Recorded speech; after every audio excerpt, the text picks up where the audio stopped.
I really identified with Rafe's crisis of faith, with this journey of doubt.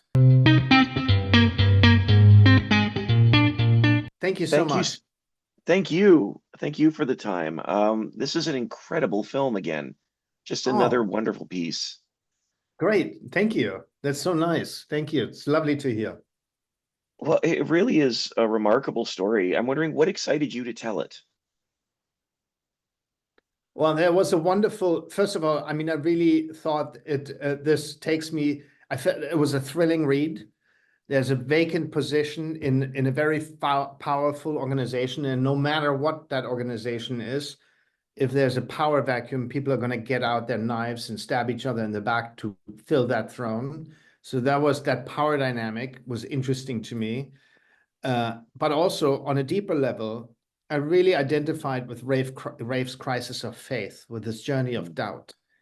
And I thought those two levels, like a wonderful inner character arc with a captivating plot, makes for a good movie. And I wanted to make it was my opportunity to make a political conspiracy thriller like Pakula made in the 70s, like the President's Men or Parallax View. Those movies I find really inspiring, and I wanted to do something like that in the Vatican, basically.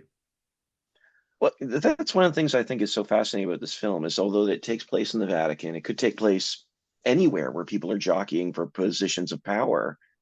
Um, but sticking with the Vatican, I know obviously you couldn't shoot in the Vatican, but what was it like to recreate that visually? Because it's absolutely stunning visually, this film.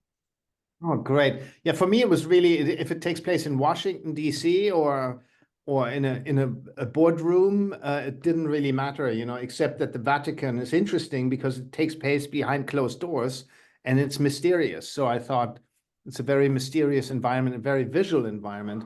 And to create that, you obviously can't shoot there. So we had a lot of locations in and around Rome that were puzzle pieces to the two big sets that we built. One was the Sistine Chapel that we built in Cinecittà in the studios outside of Rome, and the Sistine Chapel, like in its entirety, basically. And then that is obviously an ecclesiastical building. And I wanted the Casa Santa Marta. I mean, they're sequestered, they're locked away from reality. And I wanted really that to feel like that, like a prison, a little bit like a Yeah. jail.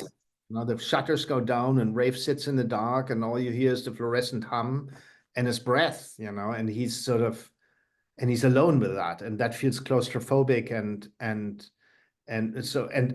I wanted it to feel in a way cold and modern as opposed to this Sistine Chapel where they go to vote.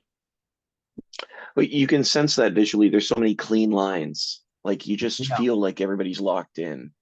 Okay, good. Um, Very good. Lovely. If that sense of paranoia comes through, and by the way, Pakula is a master at that. You look at his shots, the architecture plays such an important role. yes. Light and shadow plays such an important role. And, I try to use those means in our movie. Yeah, it absolutely applies. I know we're starting to run out of time, Edward, but I just wanted to ask you too. There's seems to be a real tension in this film about the church as an establishment and faith itself, as it moves, it's steeped in the past but moving into the future. I was wondering if you could talk about that tension and what interested you most about it. I think it's part of the big problem of the church, or part of the big issues of the church. You have it every day in the newspaper, in the Catholic Church, especially, which is so rooted in tradition. And it's the dichotomy of, certain people say, well, traditions are there for a reason because we give them to our kids. They inherit it. They start learning about our history. And if it all gets diluted down, then what is left over in the end? So people are hardliners and traditionalists are trying to preserve that, and other people see that the church has to, in their opinion, has to move into the future. So that dialogue, those political factions are at the heart of the discourse, of the disagreement within the church. And of course, that is a topic that also is actually at the heart of the discourse in society as well. That's why hopefully the film mirrors what goes on outside the larger world, you know, rather than just the church, rather than just the confinements of the church. And to sort of visualize that, I was really interested between the archaic architecture, which you'll definitely have when you make a movie like this, but also modernity, you know, the vaping, the Yes. you know, the EpiPens, the cell phones, the X-ray machines, the plastic body bags that the Pope ends up in. So that sort of is the visual equivalent between those two political poles, yeah, that keep fighting each other. Absolutely, and I have to say the vaping scene got a great laugh at the screening I was at because it just seems so out of place in that moment, but it's so beautifully done and so good. I like when people laugh in the movie. It honestly, and I say this with all genuineness, Edward, this is truly, I believe, one of the best films of the year, and I really appreciate your Wow. time to chat about it. Thank you so much.